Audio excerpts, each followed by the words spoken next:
Good evening, everybody. It is Saturday night, June 13th, 2015. This is Kim Ochelli on Jaded Roundtable on UCY.tv. Hope everybody had a good week. Maybe, hopefully we won't know if our friend Mr. Easley is drunk and naked tonight. Maybe we can keep that at bay for for tonight.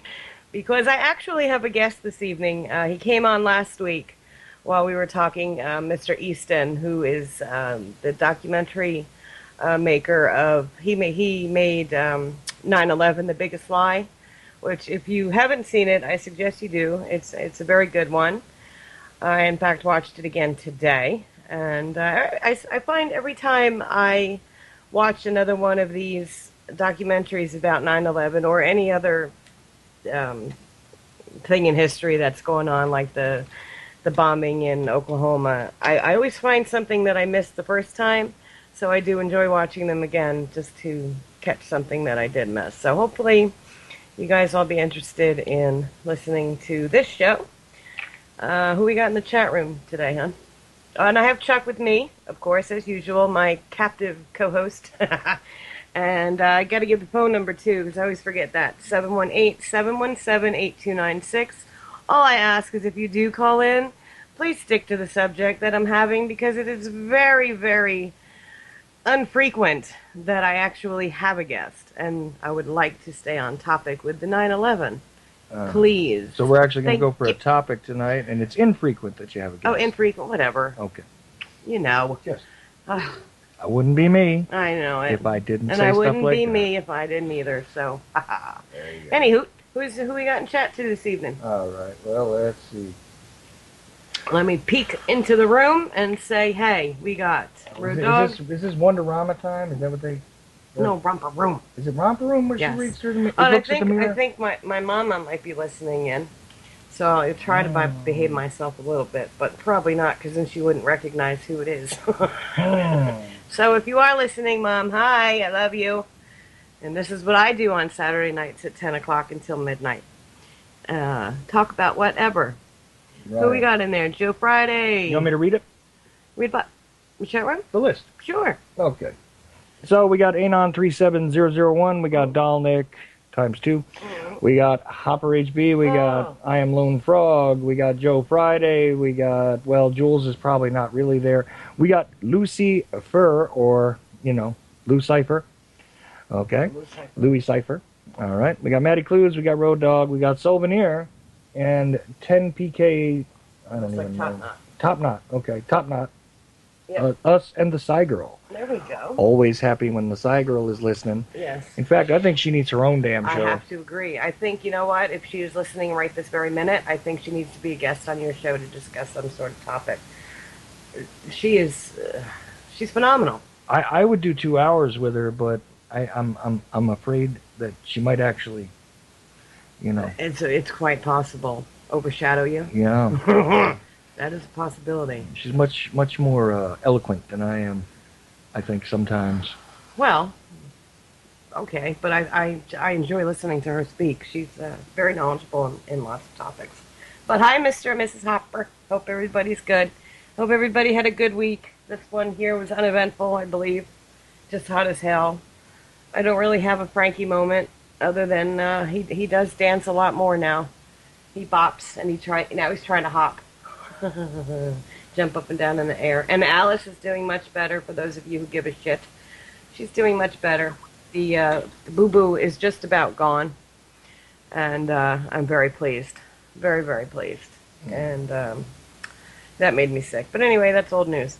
And I think when Mr. Easton's getting ready to call in, I hope. But yeah, it's been a pretty uneventful week, actually. Yeah, so there far, it is. I mean, Frankie and I growl at each other, etc., but yeah. what other big story is there to actually tell, There right? isn't much this week at all, really. What did he do, though? I Let's don't think know. for a minute. I didn't even come up with something to say about this. I don't know, because he really didn't do anything extraordinary, so I didn't really... Although he runs from room to room to And room. he broke so- stuff. He did break stuff this week. Oh, that's nothing new. Well, that's true. So I think we brought in Mr. Easton. Yes, we do. We do have James Easton on the line, who is the guy behind 9/11: The Biggest Lie, which is now over 900,000 views on YouTube. Wow. Plus, there's a whole bunch of other movies that go Yes. along with 9/11: The Biggest Lie. Hi, Mr. Easton. Thank you for joining me again. Hi, how's it going? It's great. Thank you. Thank you for coming back. We didn't have much time last week to discuss what we started getting into. Um, Well, things have heated up a bit, actually. oh, do Yeah, tell. Shaquille O'Neal was posting no plane stuff, and they pulled down his Facebook page. No kidding. No, I'm serious. Oh, I believe you. It's just something I say. Shaquille O'Neal, that's got to be rough for him because he's like Mr., squeaky clean, Image. kind of not bucking the system Right. dude. I mean, geez, they even named a 99-cent soda after him, for God's sake, didn't they? Well, you know what? I hope more and more people like him do this. But then here comes my argument. How are you supposed to continue to fight it if that's what they do? They turn around and they pull it down. You put it up again, they pull it down. Well, you got to increase the rate at which you put stuff up that they can't pull down in time. Okay, so you just flood it. Yeah, just pour it on. All right. And if there was a million of us, they'd have to shut down the web. If there was a million of us that had Mm-hmm. followings and audiences that would actually see that, and we all kind of simultaneously just went on a propaganda campaign, it would definitely cause Right. a serious stir. True. So, and the more guys that do this, the better, actually, regardless of whether they pull it down or not. I mean, you can establish, reestablish, and whatever else, and it's not like people are going to stop listening to what Shaquille O'Neal has to say because his Facebook page got pulled. Right. So, good on him, and let's see some more. Right. Most people are still chicken shit, and it's that's a general assessment, and it's probably bloody true. And the fact is that when one guy starts a trend, everybody gets on board the train. People are not so original in general, so they have to have their hero or someone that they respect do it, and then they're more likely to risk whatever it is. It could be their life, it could be their reputation, it could be their job, that kind of thing, their respect and so on. Right. Most people aren't willing to go against the grain or the status quo, and that's very limiting.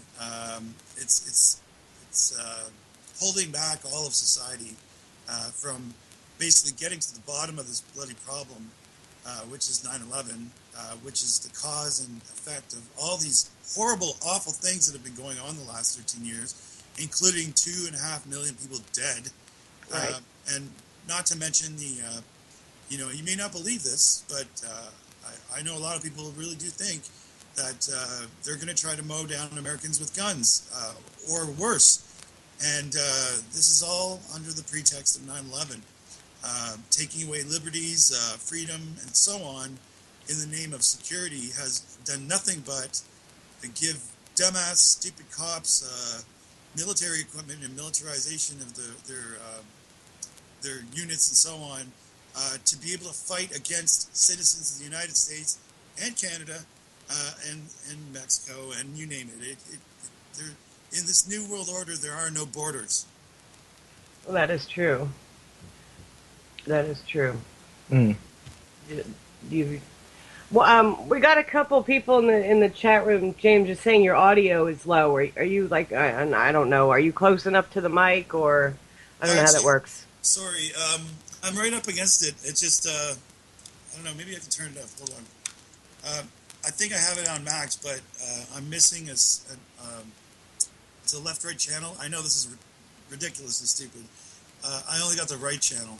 Okay, well, it's the best it can be, and that's great then. No, That's he fine. sounds okay to me, and I tend to believe that perhaps some people in the chat room's ears may be broken as opposed to Yeah, it's their fault. the audio being bad. Yeah. So, but then again, that's just me, and I'm a nut. So, All right. All right. I did have a couple questions for you before we go into your documentary, James. I know you're from Canada, and I was curious, is 9/11 what prompted you to start getting involved with the different conspiracies, or is this your only conspiracy that you're focusing on, or are there others?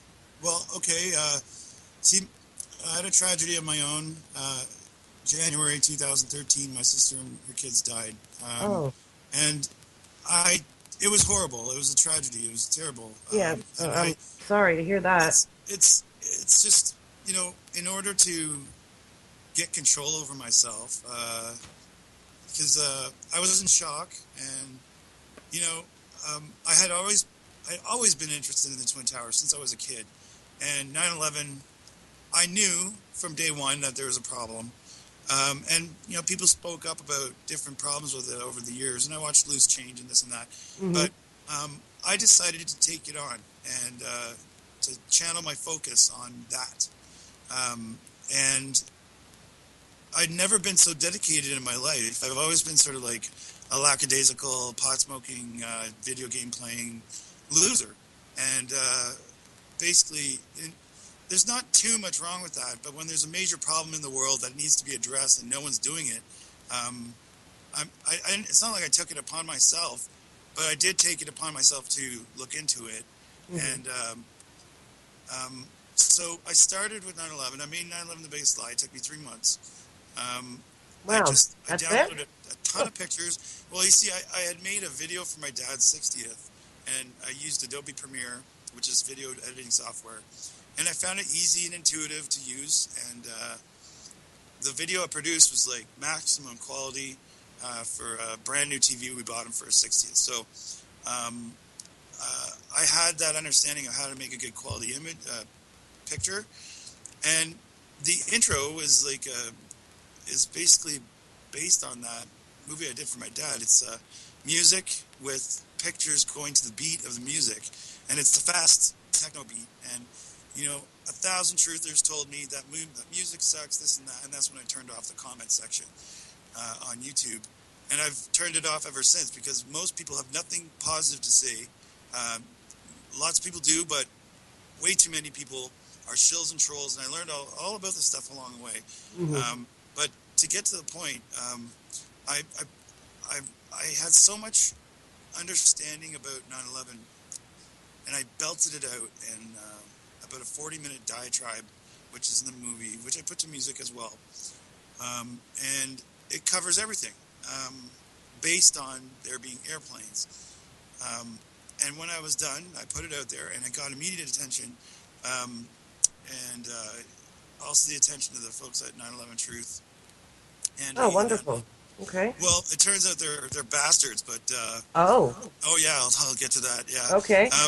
I wasn't really into any other conspiracy stuff until I met a pilot who said he was a chemtrail pilot, and well, anyway, all pilots these days are chemtrail pilots, but that's safe to say when you look up in the sky and you see the standard corridors where planes fly from your city to another city, and all of them are got chemtrails on them. I was just in London, Ontario, and it's a big sort of vast expanse of fields and stuff like that, and all you see is jets going north south, and all it is trail after trail after trail after trail. So I got into the chemtrail stuff, and I put out a few videos on it to help spark awareness. And at the time, it was 2013 still in October. Um, I hadn't heard much about it, and I honestly didn't want to believe it either. Um, and until this guy told me, he insisted, and he showed me images, and bam, it hit me. And I understand what cognitive dissonance is because I experienced it, and when I got over it, I was like, I have to tell everybody they're killing us. And then came GMOs, and then came the vaccines, and then came you develop a repertoire of understanding for all these things that are all out to get us, Right. and most people have no freaking idea. They got their head in the sand, or up their ass, or in the dark, or wherever it is, in the clouds. They don't care. All they care about is themselves. All they care about is their own personal needs and their own wants and greed. And it's that kind of attitude and that kind of apathy that needs to be shed away and shunned away. so that all of us can get together and stop these people. It's not like we can't stop them. We have the power. We have knowledge is power. If people get together and work together on a solution, uh, you know, because what most people will tell you is like, oh, I'm not going up against the Illuminati, or I'm not. I, they basically admit how chicken shit they are, and Hmm. that's their reasoning for doing nothing, or how oblivious they are that they can do something. They throw their arms up in the air and say, what can one man do? Well, I'm one man, and I did a lot, and I'm not looking for praise or money or glorification or any of that. I want to be an example to other people to say that um, this just got to stop. No, agreed, 100%. Now, when 9/11 happened, did you in Canada? Did you have it on your TV screens, or how did that work? Well, How did you find out? you probably have Bell Canada in the or sorry, you have Bell in the States. Well, we have it up here too, and they used to be merged with a company called Nortel, and they this is so irrelevant, but they split, and what happened was Bell stock went up and Nortel stock plummeted, and that created jobs for people to take all the computers off the desks at the Nortel locations. So that was my job. I showed up to work on September 11th, first day. I walked in, and there was a long concourse, and at the end of the concourse was a cafeteria, and there was a bunch of people standing around. And I was like, I didn't think much of it. I just thought it was normal morning activity.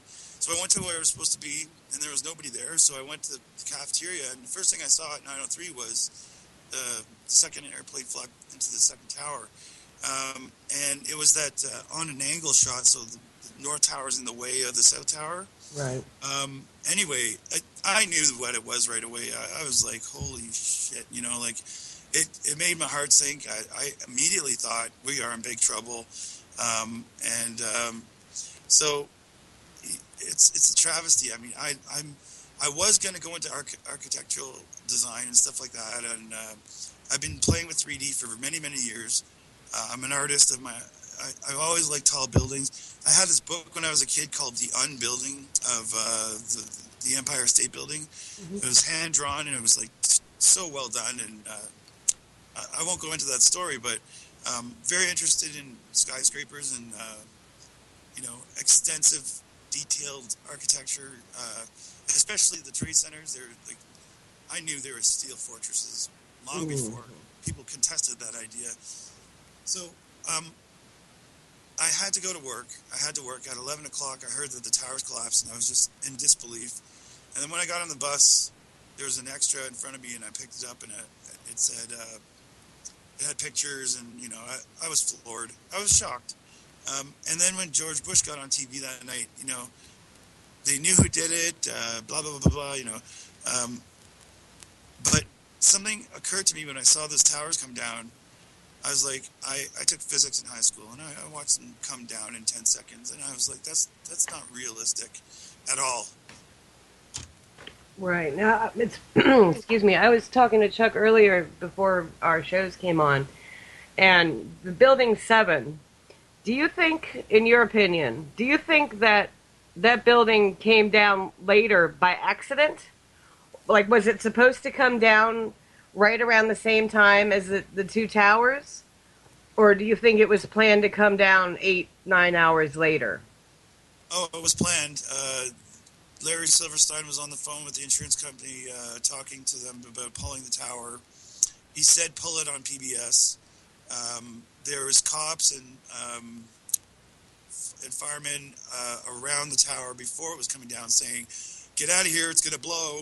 And I have that on footage. But what's worse is Building 7 is said to be the place where they did all the this was the groundwork and do the detonations for the towers, the twin towers, while it was happening. And Building 7 was full of government organizations, including the CIA, which is the largest operation outside of Langley, Virginia, Right. FBI, SEC, and OST, for example, Office of Secure Transportation. Guess what they move? they moved nuclear devices. And Hmm. there's a guy in there wearing a cop uniform that said OST on it, and he had a radiation. It looked like a paper bag on his head. It's a special bag to prevent radiation. To be well, the point of it is like this wouldn't have been discovered unless some guy had ran down all the way down West Street and then gone into the building through the broken glass and gone up the escalators, and there's this guy. So that footage is available. But the point of it all is, to me, is that it's a massive, massive distraction. Building 7 was by design meant to distract everybody from the real deal, which was airplanes hitting the towers, killing, in excess of 2,500 people. There's a few people dead in Building 7, but 9/11 Truth and 9/11 Truth hammer this one to death, and it's been since 2006 till now. They have done nothing but say we want another investigation, and they haven't pointed any fingers, and they haven't done anything. And they told everybody to look at Building 7 as the classic example of malfeasance on 9/11. The entire friggin' thing was malfeasance, and the tower's destruction. I contend there were no planes, and they contend there were.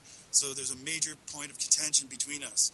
And tonight I was putting up memes that say, ask Richard Gage of 9/11 Truth, Ken Dock of 9/11 Truth, and Dylan Avery and all the other ones that made loose change to take a lie detector test, because I think they know what happened and they're lying about it. And I'm dead serious. Well, I got to say this about Building 7, though. It seems to be the low-hanging fruit here regarding if you even begin to believe any of the official story, and you somehow find out that planes did strike the towers, and this is the way it is. Building 7 is still not explainable by those means. It's not explainable under almost any circumstance, it seems to me. So wouldn't that be the easier case to prove for intentional destruction? I mean, I never quite understood that. Well, that's their argument, is that it's easier to prove. But while you're ignoring the main event, there's, I guess, to me, the more obvious proof is how badly the CGI was done for the airplanes. That's screaming proof. Why did okay? You got everybody attributes themselves to 9/11 Truth for some odd reason, but you've got pilots for 9/11 Truth who all say that it was impossible to fly an airplane into those buildings without so perfectly in both instances where the wingtips didn't even protrude out of either side. Mm. This was precision flying, and we're supposed to believe that these hijackers that had Cessna training could do this. Well, there's actually, the Russian dolls. There's 3 layers here. The first layer is that United Airlines flight 175, sorry, Mm-hmm. and American Airlines flight 11 hit the towers. Well, the photographs that were shown in loose change, the ones you can download on the net, all show an airplane that's striking Tower 2 that's supposed to be 175 that has a flight termination system attached to it, which does not make any sense. And then you have so-called eyewitnesses saying it was a military plane. It was, it had no windows. It was gray. It was this. It was that. It wasn't the plane they said it was in the official story. Right. That alone is enough to scream, hey, look over here. Forget Building 7. It's just some crappy building that had government offices in it. Who cares about that? It was blown up just like the Twin Towers were blown up. So now the third layer is there were no planes. And what 9/11 Truth and 9/11 Truth will have you believe till the cows come home is that there were planes. And that's because they're covering it up. Well, what do you think hit the buildings? Nothing. There are explosions inside the buildings. Just explosions. Yeah, they had nanothermite, there's a lot to the story. There's a guy named Paul Bremer who actually was the guy who got onto MSNBC at 9:30 a.m. to tell the world that it was Osama bin Laden. So by 9:30 on September Right. 11th, everybody knew it was Osama bin Laden. You know, you start a rumor and it spreads like wildfire.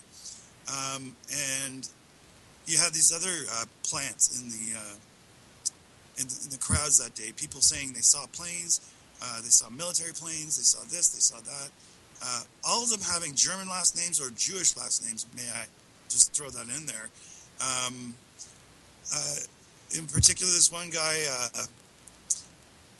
Well, there's so many good examples, but I put them in most of my movies. I'm using one last example of an eyewitness that couldn't handle the pressure, and he smolders under the camera, and he's going in. But there's this guy named Mark Walsh, and it wasn't even really Mark Walsh. He stole the identity from someone else. He said, and you might remember this.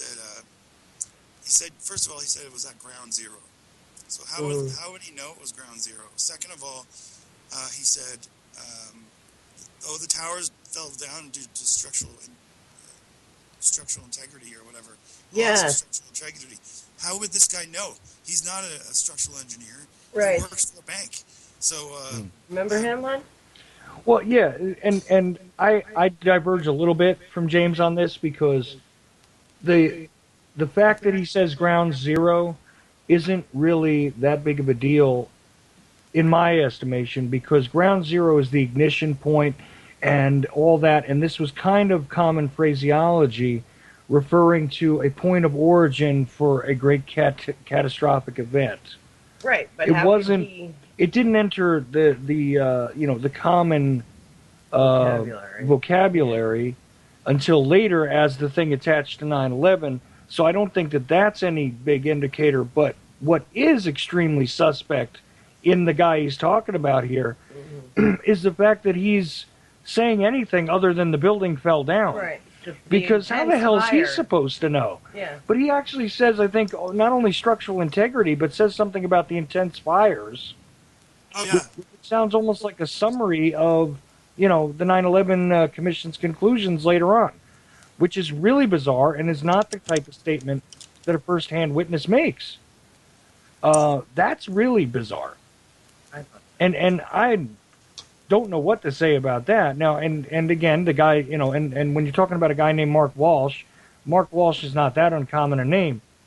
But even so, if we put aside those other things which you could logically explain away and you could say make sense, the fact that he's making this very intricate sort of odd declaration regarding, what would have to be discovered later on, right. And he's not just basically, to put it real commonly, he should just be saying, holy shit, the building fell down. Right. That should be about the extent of a layman's statement on that day. Right. Why is he making that weird statement if he didn't already have that in his mind somehow? Well, that's really bizarre. The one thing that I questioned... you might want to come a little closer. Oh, sorry. That I questioned immediately was when they did come on the mainstream media and they were pronouncing that Osama bin Laden is behind these attacks. Now, from every terrorist attack that I've ever watched on TV or learned about, the group that is responsible for that attack usually takes credit.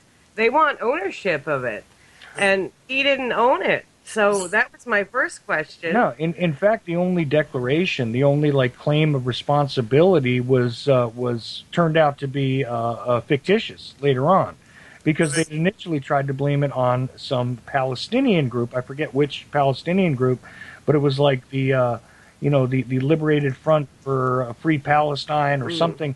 I can't remember the exact name, but I do know that it was a Palestinian group that was supposedly taking credit on that day, and they had to retract that statement real quick. Right. Because those people came out to other news agencies and said, oh, no, wait a minute, right. Not us, baby. But the other weird thing, too, is, that we're always talking about the victims in the towers. Right. I have not heard once about the passengers in the airplanes that hit the towers. You hear about so-called passengers that supposedly hit the ground in Shanksville, which I mean, come on, that was no airplane crash there. Thank you. I mean, where did the airplane go? And then they're trying to say that an airplane hit the Pentagon. Yeah. That is a perfect circle that, maybe a missile would have went through. Yeah, I mean, no matter which side of the issue you want to cut this up on, and whether you want to absolutely subscribe to James's, contention that there were no planes that hit the towers or whatever else, I want somebody with a critical, with even half a critical thought in their brain to be able to tell me that there's logical and discernible evidence in Shanksville or at the Pentagon that comports with the ideas that there were planes at either one of those locations. Right. You won't find it. You won't find it, exactly. There is no real sort of residual proof that you would expect to come right along to be commensurate with a plane crash of any kind at either one of those locations. They're going solely based on people's trust in the government to believe what they tell them, what they're told. And it worked for 13 years. Most people believe what they're told. Oh, it worked all right because, President Bush was standing up on top of a big pile of debris, screaming, we're going to get them and we're going to fight the terrorists. And you had the entire group surrounding him, cheering and hooting and hollering, yeah, go get those towel heads. And so, I mean, they did achieve what they wanted to, and that was to get us into war in which I couldn't figure out at first why we were going to Iraq. If Osama bin Laden is the one that you're saying attacked us, why are we going to Iraq? I mean, we know that now because Chuck's had Dr. Ford on his show. But shouldn't we be going into Afghanistan looking for this 7-foot-tall man who carries around a dialysis machine instead of Iraq? Exactly. Well, at the start, they were saying, it's tied to Iraq. Everything's connected to Iraq. It's Iraq. Even though Iraq was in compliance, there's a lady named Susan Lindauer who was the Iraqi liaison for the CIA. She's been put in jail because she told the truth about what she knew. That's another story altogether. The point is that Iraq had nothing to do with 9/11. And later on, after they went into Iraq, Bush was asked point blank, so why did you go to Iraq?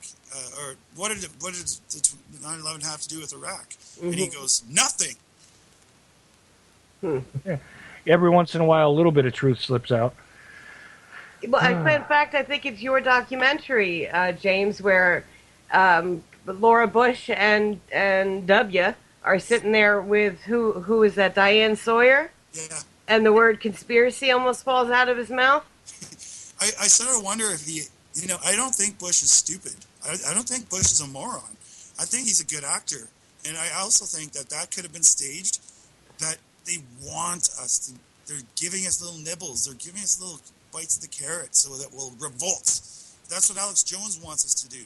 He wants everybody up in arms and a fighting force of American citizens against the American army. And let's not forget, maybe you don't know this, but there's the Russian army and the Chinese army that are going to be mixed in this because it'll be called World War III. Right. Well, it doesn't bode well for Americans. And I've been saying there's an alternative to revolution, and it's an evolution of consciousness.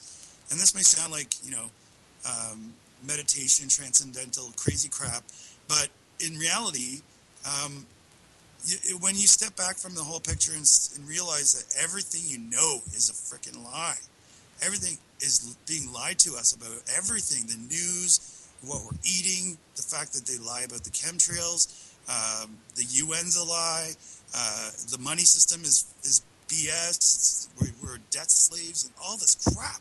Right. When you step back and go, holy shit, what am I living in this godforsaken matrix for? Then you can affect people in a very serious way. You can tell them the truth, and if they don't want to hear the truth, they won't listen to you. But believe me, when the guns start firing, they'll be more inclined to listen to some kind of reason. Like as it stands now, they've there are those 6 Walmart stores that just had bad plumbing, so they closed them. Well, Right. there happens to be underground tunnels, all right, from Texas to all the way across the bottom. They've been shipping all kinds of tanks, MRAPs, Humvees, you name it, all through America. They're getting ready for something big, and it's like they're saying it's an exercise. Every single exercise they've had accompanies a false flag, and Right. like Boston bombing or 9/11, for example, Vigilant Guardian, and so on. So this is where we should not be disillusioned. They're planning something, and That is true. We have to introduce you to our friend Daniel because he is the same as that evolution, revolution. Evolution is revolution, or revolution is evolution. It's interchangeable. Yeah. The idea here is that, honestly, if you can get a significant number of the population to understand that their food is not really food, their news is not really news, their government doesn't actually work for them, the money is actually valueless, okay? And that you are living under a whole lot of false pretense. And now it's time, once you get that realization by step 2, well, now it's time to embrace the reality around you and let's effect a change. Now, if there's a significant number of the population that does that, well, you have a revolution right there. And notice I didn't say that it required a whole lot of bloodshed, although it's not as though we'd oppose certain people winding up on gallows and such. This is the reality of it. But this is the real struggle, isn't it? Is to get people to understand that that it's not simply the news lying to you. It's not simply the precognitive programming that's being introduced via the entertainment industry. It's not just that. It is actually every single bit of input that the human species receives at this point has all been hijacked in reality and is now more unreal than real. Well, even if you can't get somebody to understand the things that are much more technical, like, I mean, maybe they're not technical, but the temperature that's required to melt steel and stuff like that. If you just show the simplest things that should make one go, well, wait a minute, like, how did a passport survive all that fire? And it was in pristine condition. Oh yeah, but that's stuff like that. That's the thing. He's keying on that point, and that's one of the big things here. And this is where we can absolutely agree, and anybody who's listening to us can absolutely agree, is that an understanding that not only the things I mentioned, but hey, your medicine is not meant to heal you. Oh, no, I'm saying about 9/11 for people who still believe that it was 19 hijackers with a box cutter coming in and storming the cockpit. If you just take a look at the simple. See, but that's the trouble, because here's the problem, right? And James, I want you to definitely stop me where I'm wrong here. Okay? The trouble is this. If they don't understand the reality around them, and you want them to understand that this was unreal, okay, there is your problem. You see, you got to get them to understand that the whole of the reality around them is no good. Then if they look at this and they kind of get a grasp, just a simple hint of a grasp at the real reality of the world outside of the matrix, which has been erected around them to keep them occupied and entertained while they're being, vampirized or, fed upon by the leeches. Okay, if you get them to understand that that's actually what's going on and they're merely being distracted in every single direction, their bodies, minds, etc., okay, then the whole construct of 9/11 actually winds up looking quite laughable. Well, exactly. I mean, and there's so many things, like all of a sudden we were having our fighter jets are performing military exercises, so far away from. And all of a sudden there's a need for us to lay down all of our freedoms, because even if you accept that the 9/11 occurrence is all legit according to the official story, let's play a game. Let's imagine that the official story is real. Right. Let's imagine that was the justification for creating a situation where you have no right to due process anymore, and you can, as an American citizen, and if you don't believe me, check it out for yourself, you can be put to death without the benefit of even being prosecuted. Okay, at this point in time, all sorts of your rights are absolutely null and void if you're accused of being a terrorist now. Right. Now, tell me something. Did that stop 9/11 from what, retroactively not happening? Is that what's actually preventing us from experiencing another 9/11? Can I jump No. in? Yes, I please want to do. say Please. what it is to me is that most people generally accept the idea that the, the simplest answer is the right one. And that's what the premise by which they attacked us, because they gave us a fucking complicated, fucked up piece of shit. And most people can't wrap their heads around it because there's thousands of things to think about. And you can't put everything all together unless you study it. And most people don't have time to do that. They're distracted by their sports, by their families, by their lives, by their jobs, by, you know. And then there's a jackass like me who has nothing else to do. And I lay it on the table, and I'm a smart guy. I know what I'm saying. And I put it out there for people to bitch and moan about all they want. But I tell them, I'm like, don't believe me. Do your own research. And, you know, the simple fact of it is, it's not simple at all. It's crazy. It's a nut job thing of epic proportions. They stole trillions of dollars that day. Right. Most people don't even know what a trillion is. Like, they can't conceive how many zeros are in a trillion. That's like 4 years of defense spending budget just stolen. Mm-hmm. And where did it go? Where did it go? It's Right. still gone. You know, like, who's got this money and what is it being spent on? Now they have drones that fly around that can stay in the air. They fought off, I don't know, 7 or 8 countries in the Middle East. They've decimated tons of people. Israel is brutalizing people in Gaza. It's all about Israel. It's all about let me just make a very clear distinction between Jew and evil Jew. Evil Jew is not even a Jew at all. They're Khazarian fake Jews. These people are the ones that call themselves Israelites that live in Israel. Anyone who's a Jew doesn't back the idea of murdering people and so on. So there's real Jews and there's evil Jews. It has to be said, and this whole Holocaust thing, it's a lie too. It's been going on for 60 bloody years. And, you know, don't believe me. Do your research. Everybody accepts what they're told at face value by word of mouth. And that's what they count on, these evil bastards that are running the show. That is true. Why do you think there weren't any planes, though? What made you come to that determination? Okay, the Hezarkhani video is the south-facing tower shot. Mike Hezarkhani is a diamond merchant who had a very high-resolution camera and produced a very low-quality image. This image depicts the Flight 175 hitting the side of the tower. There's several problems with it. There's the lighting. The sun was in the east. I used a program to figure out exactly where. I figured that the shadows on the wings and on the tail section weren't right. Mm. But it's also the real main thing is this airplane just gets enveloped by the building.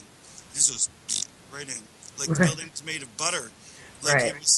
there was no resistance or deceleration or anything. There was no crinkling, no accordion, no buckling, no wings breaking off, no tail section breaking off, no debris, nothing. It just swallowed it. And these buildings were made of steel. I know how they were built. 2.5-inch thick steel box columns. There's 59 in an array with 1-inch thick spandrel plates every floor. And then there's the infrastructure on the inside. This plane would have bounced off the towers. And there's the guy who built the towers, the construction chief. He did an interview in January of 2001, and he said you could fly multiple airplanes into the buildings. They'd just bounce off the building. You'd have tons of debris around the outside of the building. Mm. Mm-hmm. And there was none. The building swallowed it. Oh yeah, it just went like that. In Canada, do you have something that's similar to the Patriot Act? Yes, it What just is went it? through. Um, okay, I did a show with Chuck a few months back because Hmm. our prime minister, I call him the prime sinister, Hmm. because he's evil. He's a puppet. He's just like Barack Obama. He's just like George Bush, appointed, not elected. The whole system's been rigged, but I digress. Um, my prime minister has been in power for 9 years, which is unusual um, because they can be elected as many times as they can be, but he's such an asshole, and it just doesn't make sense. Why would he still be in power? Nobody likes him. Anyways, he's all together with the George Bush, kill all the Muslims. He's an evil man, and notwithstanding the fact that we've got the tar sands here, and like Canada used to be a peace-loving, flowers and birds and rainbows and all that. I mean, it was when I was growing up. Now it's all about greed and oil and destruction of the environment and going to war and all this stuff. It's just not us. Nobody agrees with it at all. Anyways, um, this guy um, attacked somebody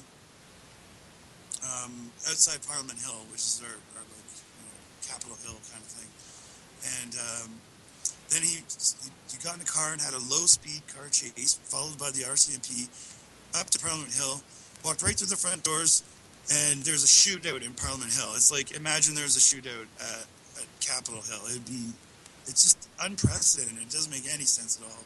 How did the guy get that far? But to make a long story short, this was the justification for um, our own NDAA, which was put in place. We have a secret police bill. It's called C-51, and it's now in effect. I could be taken away and thrown away forever, and no one would ever know where I was. Hmm. Same thing, same deal. It's a bunch of crap, and it's George Orwellian tactics. It's scary shit.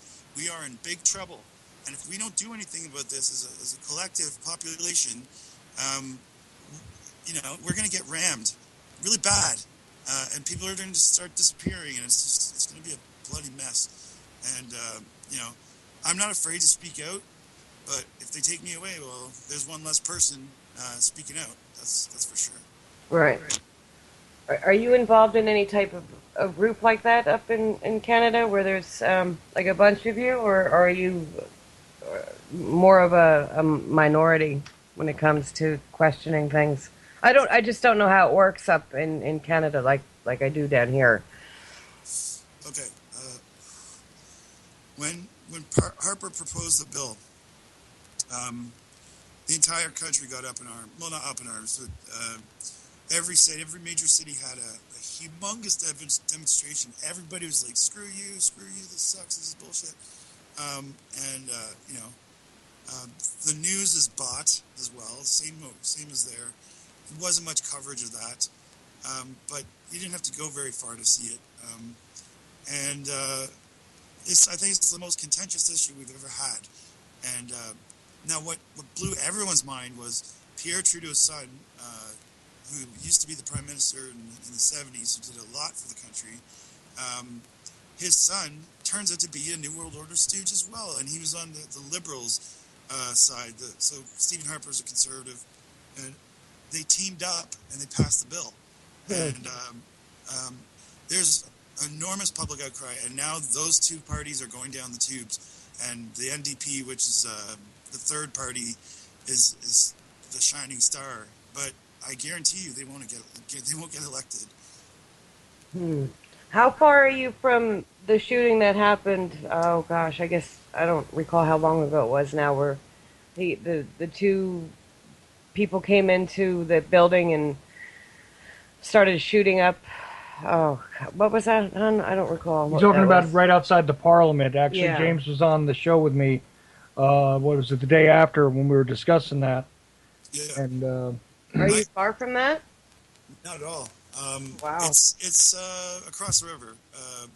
If I walked there, it would take me an hour. Um, the I actually called up my friends in the States.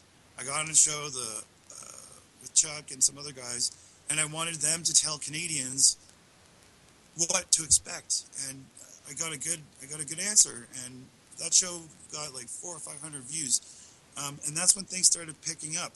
Um, I do a regular show with the Angry Beaver. Hmm. It's in Colorado, actually. I guess Colorado people like to listen to Canadians, but I don't understand it. But I can download it and put it up on my site. We talk about everything that's going nuts, and um, I sure as you know me, I got a lot to say. Well, that's good because the more people have to say, hopefully somebody will finally start to listen. You were just going to talk about though the legislation, which I kind of said to you guys that after I saw that situation happening up there, that you would see legislation very similar to what we saw here regarding, clamping down on your freedoms in Canada. Well, you know And what's funny about that is the Patriot Act was written up before 9/11, and so was the Bill C-51 was done before our mini stupid 9/11. Um, and it's all planned. It's everything is planned. It's like clockwork. That's one thing I can say about these guys is that they're on a timetable, and if no one, if someone knows what's coming, when it's coming, like when they give us a date, like July 15th for the beginning of Jade Home, I would say that's a timetable. That's something to work around. I think I've been telling people to get ready. You know, stock up, get extra food, get extra this, extra that. Like be ready for anything. You can't be ready for everything, but you can be ready for um, You some can assholes start coming to becoming your house. prepared. Pardon? You can start becoming prepared. There's nothing wrong with that. Right. It's like better to be safe than sorry. And I don't know if you heard stories about people in America being scooped up off the streets and just being thrown in FEMA camps. There's just people are disappearing. Um, I mean, they're finding people for feeding homeless people, Exactly. and there's all kinds of like this is kind of rumor stuff. You don't know until it hits home, but there's some things you can be sure. If you live in Tornado Alley, you should have a basement. Like if you live in on the West Coast, you should have an air conditioner. I don't know. If Right. you're living in a potential war zone, have extra weapons and have ammo and have food and water and a way to sustain yourself if the system goes to shit. And that's what I'm worried about. Well, what do you think is going to happen with this the Jade Helm? Like, what do you think they're planning to do? Nothing good. Nothing Well, good. no, nothing good. But do you think they're going to just start swiping up everyday citizens and putting them in these FEMA camps that nobody's supposed to know about? Um, yes, I do. And here's why. In Katrina, they've done all kinds of tests. Mm-hmm. You could say that the Oklahoma City bombing was a test for 9/11, and that the FBI 93 bombing was another test for 9/11. That the Boston bombing was a test for militarized police carrying out orders, and so on. Everything sort of meets. It's a means to an end. Everything meets up somewhere. And in Katrina, they were running tests. They were driving up in their big trucks to people in affluent neighborhoods, going up to their house, kicking down the door, seizing the weapons, putting people out on there's footage of this on their front porches with bags over their heads and handcuffs on. This is real. It's going to happen, whether you like it or not. If it happens on the 15th or if it happens in September, I don't know. But I would say don't be clueless about it and don't not do anything to be prepared for it. Right. Well, it is scary. I mean, it seems as though no matter what way you turn, you can't get away from it. You know that there's a song by Smashing Pumpkins. Despite all my rage, I'm still just It's a a rat in a rat in a cage. cage. Yeah, our son loves that song. He dances to it. Oh yeah. Well, you can live like in obliviousness, or you can live in awareness. And I guarantee you, you'll get on a lifeboat if you're aware. There's more of a chance that you will than if you're a complete fucking idiot. Yep. Yeah, well, as far as the Jade Helm thing goes, and I've said this several times on my show and elsewhere, but, bottom line is that I think that we're looking at really a psychological operation, which is preparation. I don't think that we're going to look at the immediate snatching of American citizens on a massive scale. It's being done incrementally already, but, as per the provisions of the NDAA and some other legislation, this is all, perfectly acceptable at this point. Um, However, I don't think that we're looking at the large clash coming out of Jade Helm, and well, I guess we'll see when it all actually kicks off. But the bottom line is, I think that this is really a test to see what those of us who are worried about these particular concerns are going to do and how it is we're going to react. Now, why do I say that? Well, there's been plenty of operations like this that have occurred on American soil, and people argue with me that they are not larger than. But I ask you to go look at something called Operation Shifting Sands. Go look up that phrase, see what that actually entails, and also remember the unadvertised, okay, unheralded things that go on constantly on American soil regarding training exercises for intelligence groups within civilian populations. Anybody who lives near any one of these facilities will tell you that there is infiltration of intelligence operatives of all sorts, from the CIA to the various military intelligence operation arms, et cetera, et cetera. This is part of their training anyway. It's something that's being done constantly. And as far as intelligence collection, this seems to me to be the more sound reasoning for what we're looking at here. And I also think it's too widely known to be the real big ignition point. I think that one's going to sneak right up on us if it comes to pass, if we don't do something about it. Well, what would happen if nobody reacted? They just move on and to plan a new plan? I mean, Well, that's well, Yes. if nobody, if it, well, I guess that's not possible because I think the Boston bombing was just set up to see how many citizens would allow officers to just come into their home for no reason.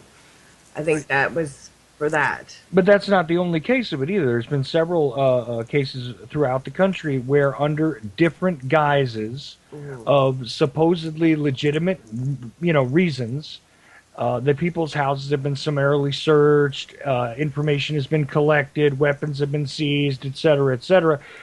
There's been different instances where Amber Alerts were issued, Mhm. and the search for children in people's homes Right. and stuff like that. That's allegedly had proximity to the area where the child was abducted, so on and so forth, have also gone in. There has been various reasons for, again, these no-knock searches, no-knock, warrantless warrants, let's just call them, throughout the country, Mhm. and all under different, all under different, again, guises of reality. In some cases, they weren't even real situations. In some cases, they were.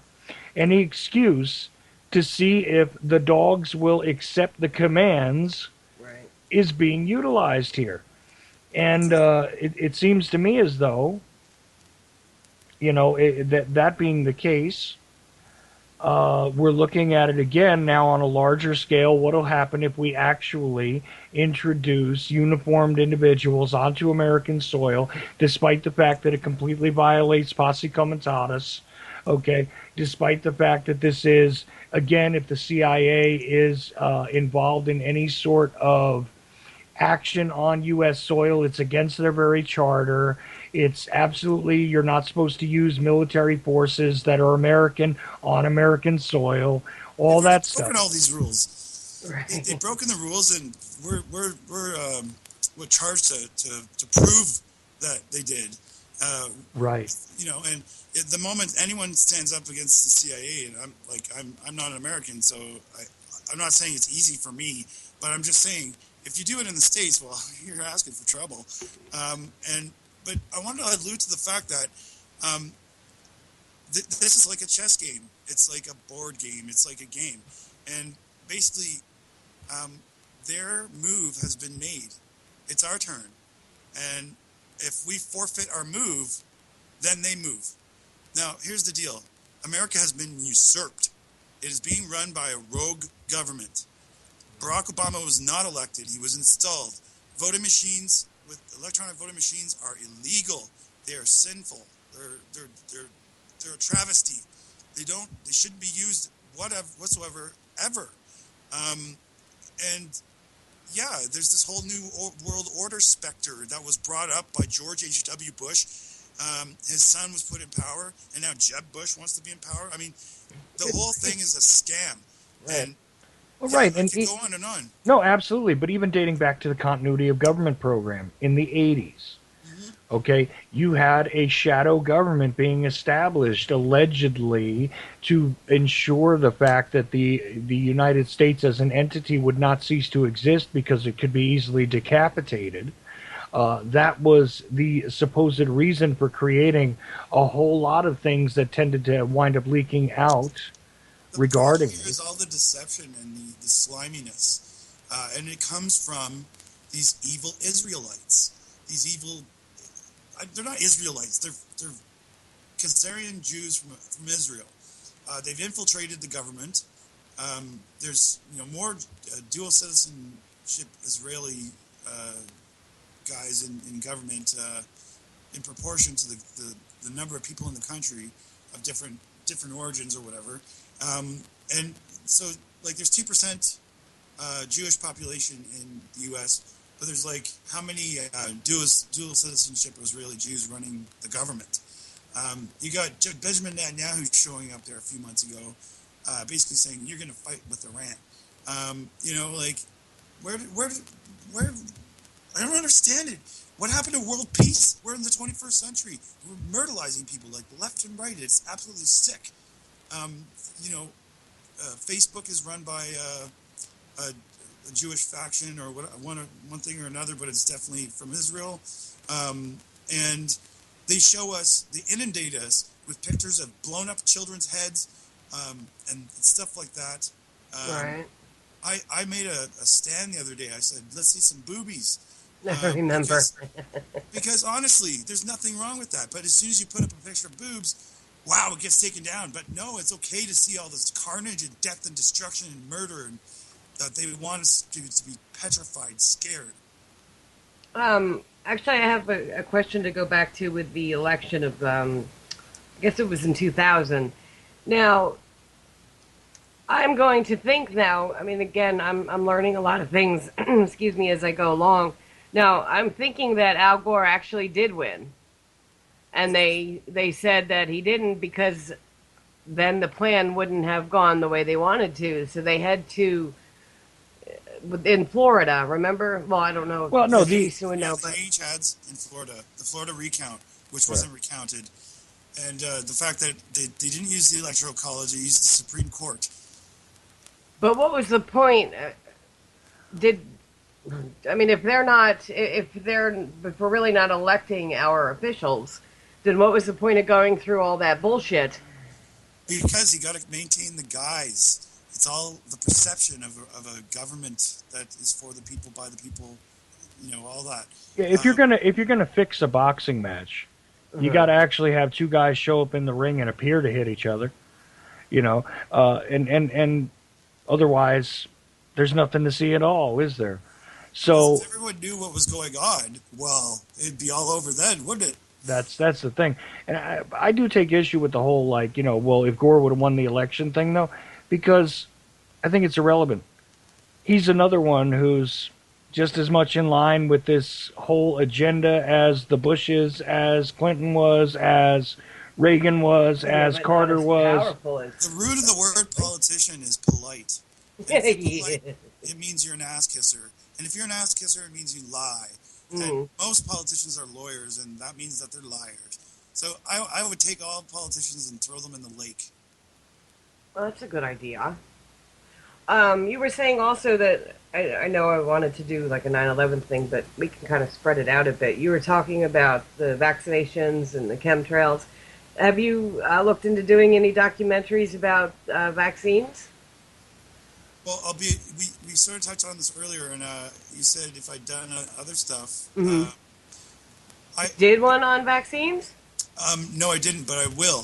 The thing is that 9/11 to me is the root of the problem. It's the Right. catalyst. It's like if I jumped, the starting point of my jump will be when my feet left the floor, and so that is that's the whole basis of framing this entire situation, such that we can understand it in a context that can be not easily explained, but summarized, bullet form for people. So this was a lie that led to this lie that led to this lie, and so on. I feel honestly 100% that 9/11 is, if this can be blown wide open, that everything will fall down like a house of cards. Well, that is true. I'm very interested in the vaccination. Chuck and I did not vaccinate our son. He'll be a year old in about 2 weeks, Right. and I've been watching a lot of the groups that I'm part of on Facebook about the harmful vaccines and stuff like that.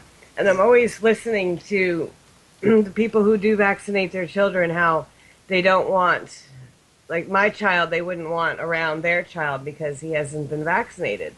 Now, the funny thing about that, it is stupid as hell, but the funny thing about that is you have all these grown people who are screaming that my child will make you sick, make their child sick.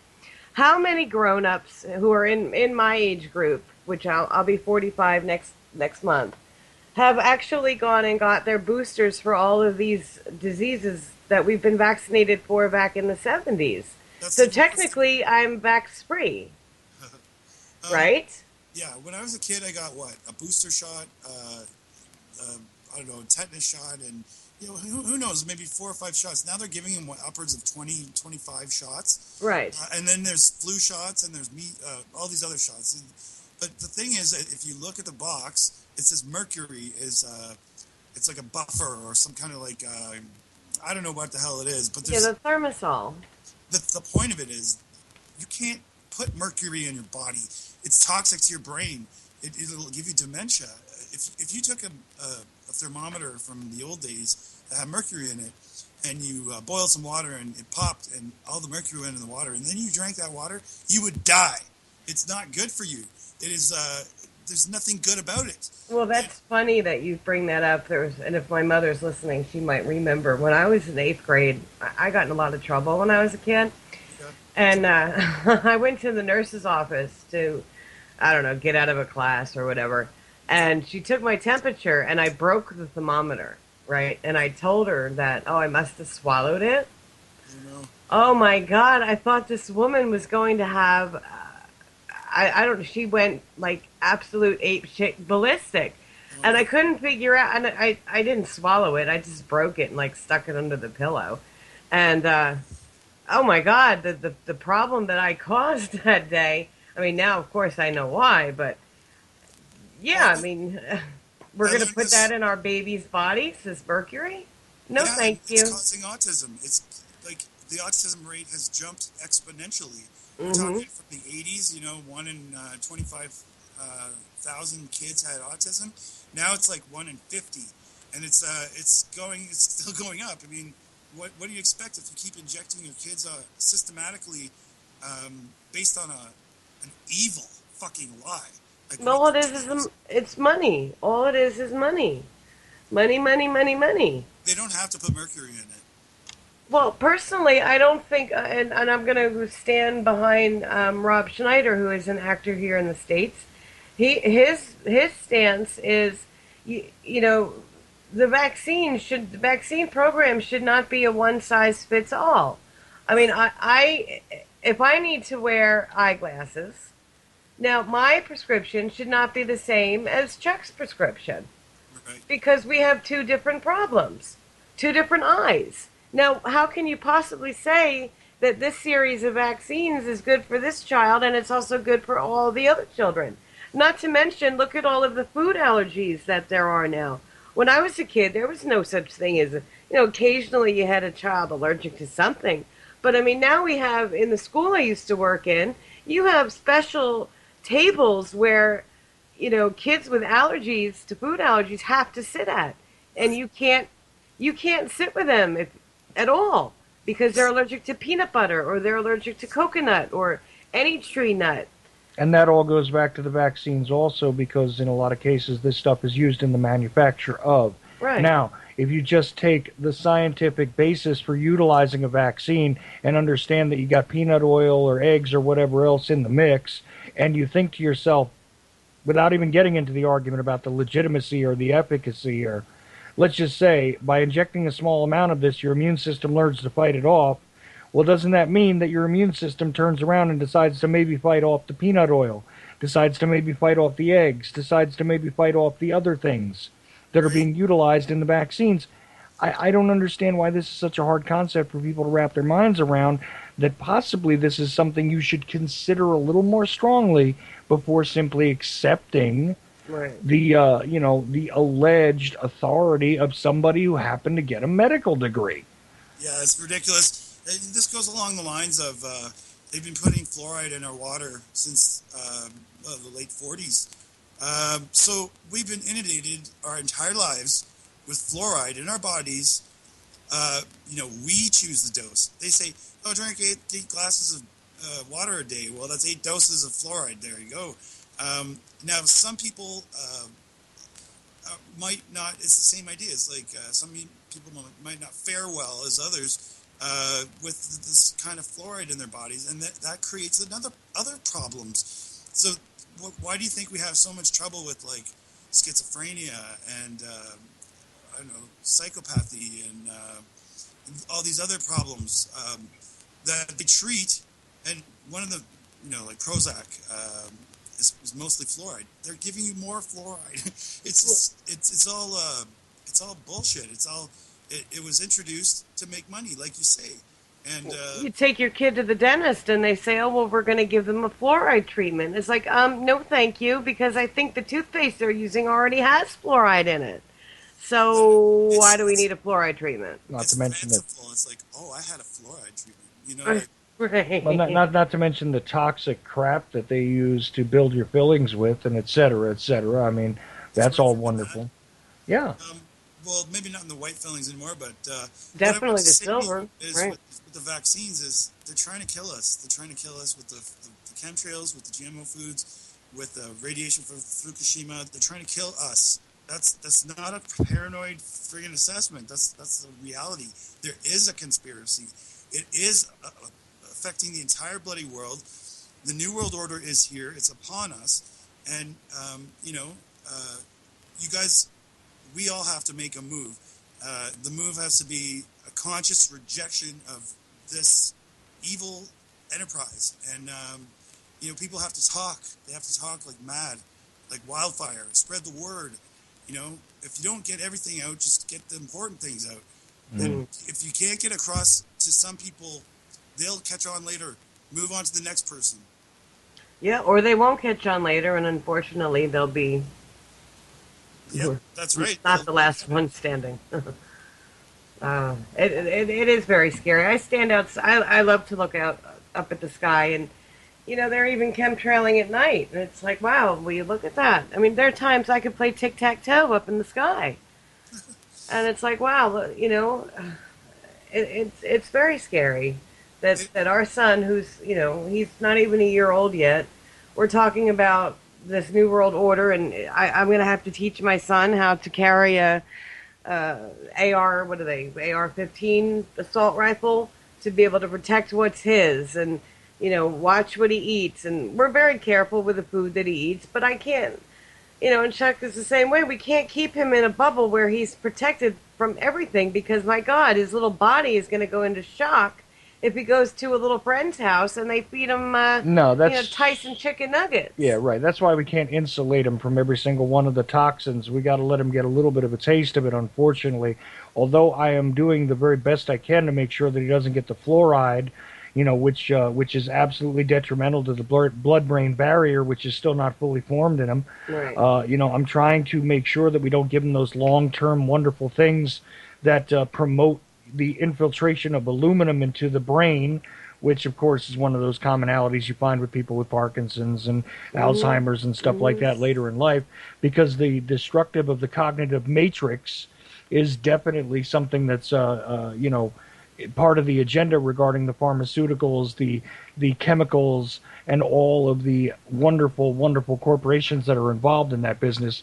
And really quickly, just before we go through the last 45 minutes of this show, if you want to join into the conversation, the phone number is 718-717-8296. If you're on the Charles.Ochelli Skype list, you can also join in that way, and we'll be more than happy to entertain whatever thoughts you have as well. And did you want to get back to 9/11, or do you want to Oh, we can continue on go. this line of We reasoning? can Huh? go all the way around. Oh, but where it's your There's show, babe. just so many things. See, I try to pick topics that, because if I sit and stress about every single thing that's wrong, I'll blow my own brain up in my head. I'm There's, serious. So I got to pick certain things that are important to me, and one of them is the poisons that they're putting in our food. And I know a lot of people don't really agree with what I have to say, but you look at people who are, let's just take for instance a single mother or father, non-gender specific, just a single parent who is living on one income and has two or three children. Now, you cannot possibly expect this parent to be able to afford to buy healthy the fruits and vegetables and organic meat and all that on a very tight budget. So of course these kids are going to be sick because they're that's right. being They're fed. attacking the poor, and they're Right, making more people poor. exactly. So I mean, I think one of the problems is I think each community, which I would love to start, needs to have a community garden where everybody participates in one way or another, and it should be something that is provided. Every town collects taxes, so they can somehow cut from one particular line item and have some money available to form community gardens. So these people that are unfortunate and don't make enough money to feed their children healthy food, let's be honest here, it's cheaper to buy a 3-liter bottle of soda for $1.15 than it is to buy a half a gallon of orange juice For like for $5 or $5. whatever. I mean, come on. Now, the parent is doing the best they can to provide their children with something to eat. Now, I guess it's better in their mind, and it would be in mine too, that, at least they're eating something. I'd rather them eat something than be hungry, because no parent wants to hear their child screaming because they're hungry, especially if it's a little one that is unable to comprehend why they are hungry. Right. You Um, know? can I make a suggestion? Yes. All right. I'm not rich. I live on very meager means, and I buy beans and chickpeas and that kind of stuff. I make bean salads. They're very cheap. I mean, a whole big bowl of salad probably costs $1. Right. And it feeds me for like a couple of days. And I can spice it up with some celery. And no, I'm just kidding. You can put whatever you want in it, but orange juice, yeah, that's wrong. Oranges come from Florida and from the West Coast. They shouldn't cost $5 for a carton. That is ridiculous. It's all this these evil bastards at the top that control the gas prices and the oil prices. There's reserves upon reserves upon reserves. There's tons of oil. They're fracking. I mean, um, that's another thing. I mean, they don't need to frack, but everything's all connected. Now, it's sort of like playing a game with these bastards. You got to realize that life isn't the same as it used to be. It's not. It's not. It's not the same at all. And to live in the matrix, to go to McDonald's, to go to the movies, to watch a sports game, is defeatist to everybody who's trying to stop the BS. Right. So you got to sort of spread that around. That tell people stop doing these things and stop buying from corporations. Period. Make it a general rule of thumb. Don't buy corporation stuff. And buy from mom and pop. And if you take a drive out to the country, you can get like cheap vegetables that way. Now, it's not to say that they won't be GMO, but I don't know. It's along the lines of what Chuck was saying with you know you got. I don't know if I got it right, but this is what I got is that you can't be like the kind of person who's always putting antiseptic on your hands after you touch a doorknob. Well, see, now I'm sorry, I don't mean to interrupt, but that, I think in itself is a huge problem because we have stopped our own bodies from being able to fight off whatever bacteria that might be. So, God forbid you happen to catch a germ, that thing becomes a super germ because we've been using these stupid alcohol-based hand sanitizers everywhere you go, and the antibacterial wipes on the countertop. I mean, holy shit! When I was a little girl, I used to sit out in the dirt and play.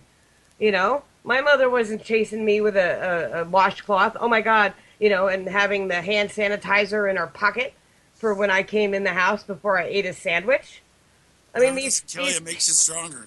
You know? Yeah, absolutely. I hear you. You know, like I'm not saying I lick doorknobs, but you don't? I do for fun.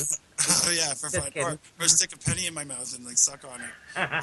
Anyways, yeah, like this whole anal retentive sort of like germophobia kicked in, and it's what is it? It's bad for us, and they push it. They'll push anything that is bad for us. Well, sure. Then you go to the doctor, and then you get a prescription. So the doctor makes money on the office visit. Then the doctor gets a kickback for the prescription that they just gave you, and then the pharmaceutical company makes all the money because you're sick and you need an antibiotic. Which in turn assists the petroleum industry because a lot of that crap is petroleum based, which also in turn assists the retail, cabal that's out there to sell you your health in a bottle as opposed to actually examining what's wrong with your body and repairing it naturally, which would cost a hell of a lot less because everything is for profit. Because at the end of the day, the body is nothing and the human being is nothing except an opportunity for profit. Mm-hmm. Well, I want to go back to one quick thing that James had said. If you take a drive out to the country and you can go to like a farmer's market or, you pick farm and whatnot.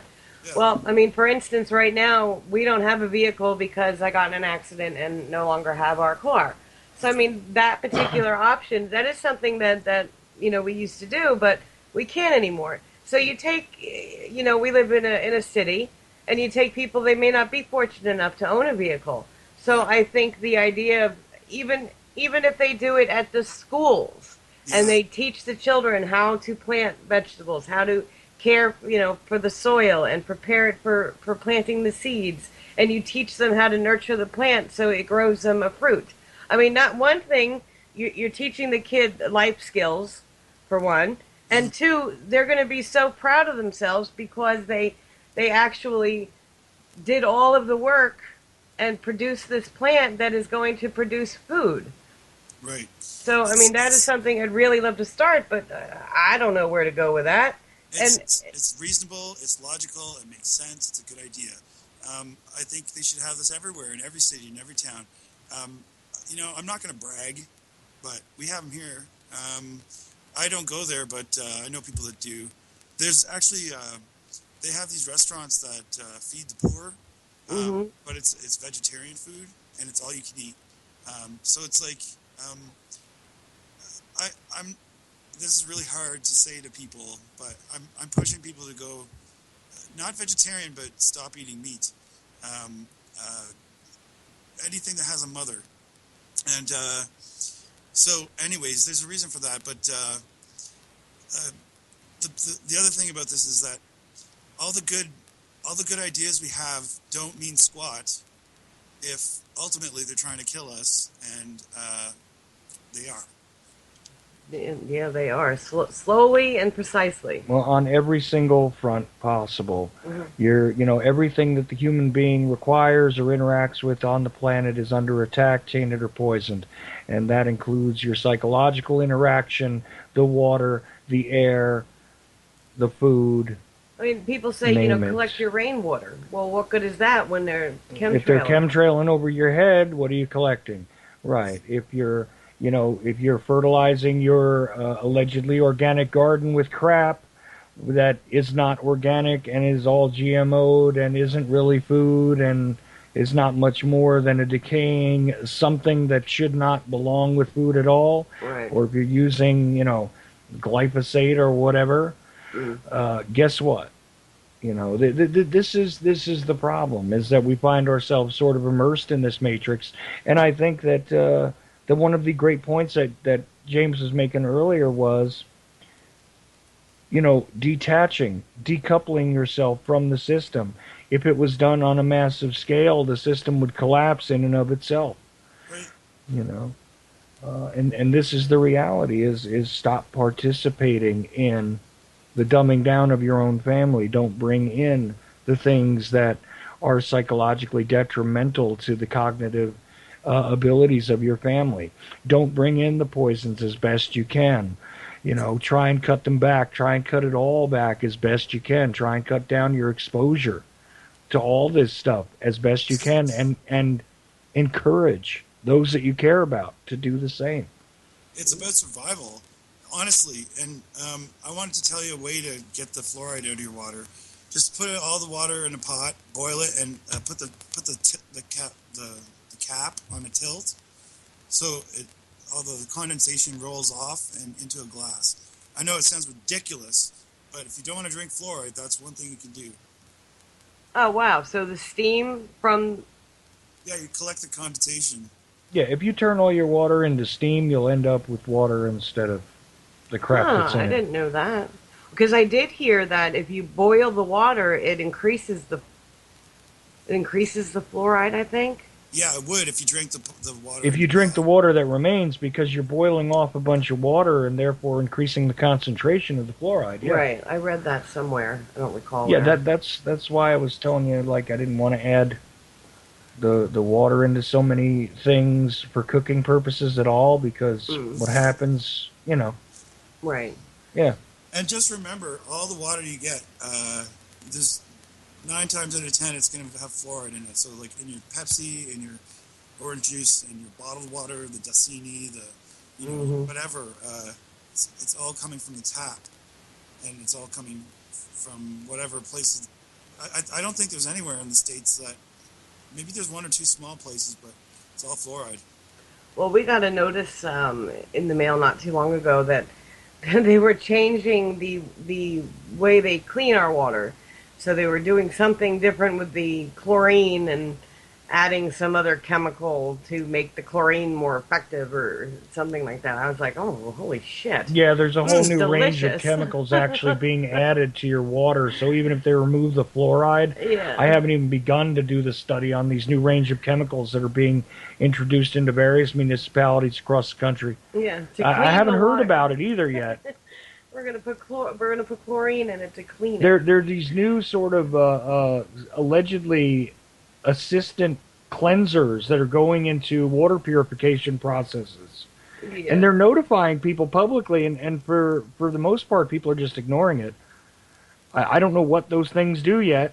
I haven't gotten through a study yet on it, but I'm telling you, But you're stuck because you rely on your city or your town to provide you with water. So you know what are you yeah. gonna do? Well, there you go. Well, if the feds have been hijacked, then you can bet that the town and the municipalities have been hijacked also. Right. So you kind of can't escape drinking the water that's provided to you by the city because it's the only water source you have. Yeah, well, So purification. That's the only. wonder how much something like that would cost to get put into your home. I know Lance was looking into that. There's lots of different ways to do it. Yeah. Phew. Here's the way I look at it: is that they're poking and prodding everyone, and people are like, stop it, leave me alone, ow, but they're not doing anything to stop it. And Right. I'm not. I'm saying this to you guys, but I mean it to everybody, and myself included. I've made efforts to stop doing stupid things that, you know. What I'm trying to say is, um, it's like fixing a problem, and then another one crops up, and you have to fix that one, and then the first problem comes back, and just throw it all out. Take the whole system and toss it. It's a Mm. rotten apple. Yes, it is. It's destroying all the good apples in the That's right. barrel. No doubt. Yikes. Well, if you do get started on a vaccine documentary, I'll do it with you. yes, I would love to do what I can to help you with it because it is something I feel very strongly about. Um, I also think too that how many SIDS deaths have been actually attributed to vaccinations that they're just not saying. I'm sure thousands. Yeah, virtually none of the SIDS deaths that have happened have been attributed to vaccination. Right. Vaccine injury is actually one of those things that's very quietly sort of dealt with, Hmm. and it's only on a very limited sort of scale. But I mean, it goes far beyond SIDS. It goes far beyond autism. The fact is that a lot of these vaccines tend to actually sterilize these Right. kids, Hmm. a lot of them. Hmm. They're introducing the Gardasil vaccine to be used on males now. I mean, come on. Where Right. does this end? This intrusion into the human body, which is now required, and you'll be ever demonized if you don't accept it because you're putting all these other people at risk. But here's just one simple statement: if vaccines are so safe, why is there a vaccine injury trust fund that's got millions of dollars in it to pay families whose babies have been injured if it's so safe? Well, here's an interesting thing: is that if you go online and download the success rate of vaccines since polio, Mm, you'll discover that they're not very successful at all. You're probably better off without the vaccine, is what I'm saying. And definitely these flu vaccines, they're just garbage. right. They're not good for you at all. They're giving double doses to the old people. They're trying to kill people. It's laughable. I'm mad. I'm completely nuts. And when you look at the world today as it is it is hilarious. It's so funny how stupid everything is. And I don't know. I mean, I'm just saying that in a joking kind of way, but um, I mean, I could break out into laughter right now, but I'm trying to stay with you guys. Well, I tell my mother all the time she gets the flu shot and Yeah. she gets the pneumonia shot. And I have to tell you, every single year, my mother ends up in the hospital with pneumonia. Oh And my. I keep saying to her, well, Ma, how's that working out for you? Uh, It's not, so don't take it. Just well, because they tell you you need it doesn't mean you have to take it. there's that term cognitive dissonance. It applies to everybody in almost every way, shape, and form until they're not cognitively dissonant. They're like, but the government tells me it's good, and you're like, no, it isn't, and they believe the government over you. It's Or the it, doctor. or The the doctor. doctors are bigger drug pushers than the kids on the corner. The problem with that is that their detriment, like your mother, who believes what she's being told is right, and you're telling her the right thing, and the doctor's telling her the wrong thing. There's lives on the line here, and it's like it's not kid stuff. It's not joking around. It's like serious stuff, and people need to speak up. People Right. in general have to speak up very loudly about all of this stuff. I mean, I had chickenpox when I was a kid. Now they have a chickenpox vaccine. Well, and I always say this, we're in our 40s and we were given the MMR vaccine as kids. Mm. Why is it that measles, mumps, and rubella have not been wiped out 40 years hence? Why are they still in existence, and why is the vaccine still necessary if nobody had the disease? Why Mm. is it not simply gone, Right. extinct? Well, because it doesn't work. And I think a lot of things too. They're trying like when the Ebola epidemic hit. So, oh well, we're gonna have a vaccine for that. Yeah, no, thank Not you. more psychological operations. Right. Be afraid, everybody's going to have Ebola, we'll have an outbreak. Be afraid, we're going to have Right. bird flu, there's going to be a massive outbreak.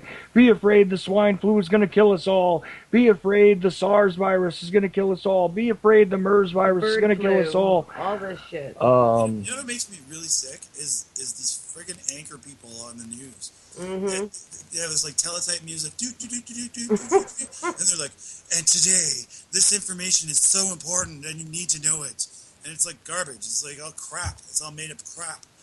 Either Um, that or they make you wait till the 11 o'clock news. That they tell you that at 6 o'clock, and it's so important that they can't tell you right now. You gotta wait till 11 o'clock to hear it. A couple years ago, I was watching Fox News with a friend, Yeah. and this is one of the funniest things I ever said, but I think of it every time now. Fox News is on, and you know how they do those Fox News alert, bam, and the thing comes up, and the big blazing graphic flies by on the screen, and it's Yeah. gotten even better and better. But there's this big, like, huge chime of a bell, like, pay attention right now. And somebody who was not used to watching Fox News, and God help me, I can't remember why I had it on. But the thing was, I had it on the TV, and they looked at me and said, "What do you think the big, you know?" Because we had just been talking about how I seem to be able to predict big news stories, and and they said, "What do you think the big news story is going to be, real quick?" And I said, "Fox News, I don't know, Hillary farted. That's about it." And I turned, walked away, and the funniest thing was that the story was something to do with Hillary Clinton that had nothing to do with like anything. It was like the most pointless. Like, let's not talk about Benghazi. Let's not talk about her criminal past. Let's not talk about, you know, the fact that she screwed us over as, you know, while she was on the in the cabinet. Let's not talk about what her husband did. And let's not talk about the damage she did to the country as the senator. Let's not talk about any of that. Let's talk about how she slighted a reporter. Hmm. That's what it was. And so they said, well, no, actually, Hillary did that. I said, see, I told you Hillary farted. Well, CNN is always breaking news, you know, no matter what. But It that's always the thing. comes They all breaking do news. it. They all do it now, where everything is a big panic. Everything is, oh my God, Right. get nervous, get afraid. There's an ISIS boogeyman under all your beds. Right. They're radicalizing your children. There could be an ISIS guy down at the gas station when you go to fuel up. It's actually your mailman. The mailman is dangerous. And now, anybody who you don't even talk to or whatever else, if you're in their proximity, they might give you Ebola. Oh. Well, You know. the super ludicrous thing about it is then they'll switch to they'll tell you something like ISIS just murdered like 800 people, and then and now for the weather. And the weather's all fake. All of it. It's like these are S clouds, Mm. school clouds, or S cool clouds. Anyway, I had a friend that moved from New Jersey to Colorado, and he posted on his Facebook page that he's experienced every type of weather condition since he moved out there. And I mean, I think he was legitimately asking a question. He's like, I don't understand what's going on. So I just put two words, weather manipulation. And I had like 15 likes, and people are like, yeah, that's right, what Kim said, weather manipulation.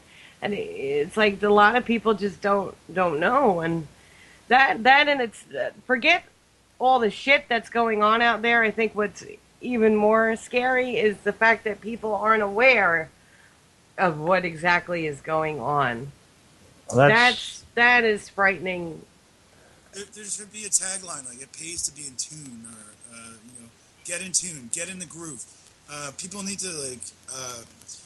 There's a lot of stuff that happened in the '70s that was along the lines of what we're going through right now. right. With the whole peace and love stuff, but it went off in a direction and kind of got jumped off a cliff. But there's the same kind of thing happening now, and there's a massive number of people from all walks of life that are like they're in the groove, they're in tune, they know what's going on, and it's their responsibility to pass that information along. It's as a good, not even a citizen, as a good human being on planet Earth, you should give everybody the heads up as to what's really happening. And even if they don't believe you, at least you tried. That's the important thing. Right. How old are you again, James? I'm 40. All right. Well, maybe you remember. I remember back, and maybe somebody has the answer to this. This is like totally a different rabbit hole, so hold on. But I remember I must have been about 5 years old, and they had the gas crisis. And I remember my mother waking me up, asking me if I wanted to go with her to the gas station because they did it by like license plates or something. That if you ended in an odd number, you got to go on this day and vice, whatever. Now, was that just a bunch of bullshit too? And what was the purpose of it? Like, was there really a gas shortage, or was it just another way to fuck around with the American people? I think back then it might have been real. Well, if anybody's older in my chat room and has an answer to that question, I'd really like to know it. No, I don't remember that. it was manipulation once again to restrict travel and to cause people to have a great distraction in their own daily lives. But what was going on then? That In the 1970s, a lot of different well, I mean, I was things. only 5, Vietnam. so Well, okay, yeah. When you were 5, we were, exiting out the back door, sneaking out the back door, still carrying our boots mm. out of Vietnam. Was that around the same time Watergate was too? It was just post Watergate. Okay. It was around the time the House Select Committee on Assassinations was starting to ramp up. It was just post we were learning the CIA was out of control, if you were paying attention. Mm. It was just, so the thing is, if you restricted travel, then you restricted people being able to get together. If you kept people concerned with their own daily lives more and more, they would have no time to get involved in all of the garbage that was being done in their own names. Mm. Just like they ramped up the fuel prices in recent years for no reason Right. other than to make life difficult, so that Mm-hmm. you wouldn't bother to question why it is we've been in Afghanistan longer than we were in Vietnam, Right. Thanks, Aid Hawks, for your answer. I appreciate that. so on and so forth. In short, there never really was a fuel shortage. There They was can't, in a retail manufacture that sense. stuff. Some these jackasses that have most of the power over the oil. Uh, Recently, the other day, a Saudi cleric said the Earth was flat. All right, Yeah, I heard so that. that went apeshit wild all over the world. People Mm-hmm. are like, the Earth is flat. The Earth is flat. They get passed around, and now people are trying to disprove it. Come on, guys, the Earth isn't flat. And some guys are like, well, look at this map. and anyways, it's ridiculous, but um, that's the kind of crap that comes out of Saudis. Is what I'm trying to say. Mm-hmm. Mm-mm. I tell you, it does. It makes you sick. Yeah.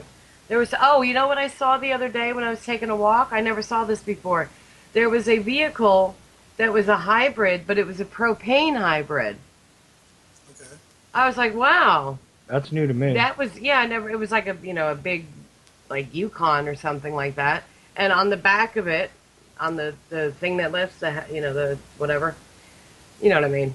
Mhm. That back part of the car Right. said propane hybrid. I was like, wow, that's kind of cool. So you just take your barbecue grill propane tank and hook it up, or what? No, probably you have to go to one of those, places where you get those tanks filled and fill it.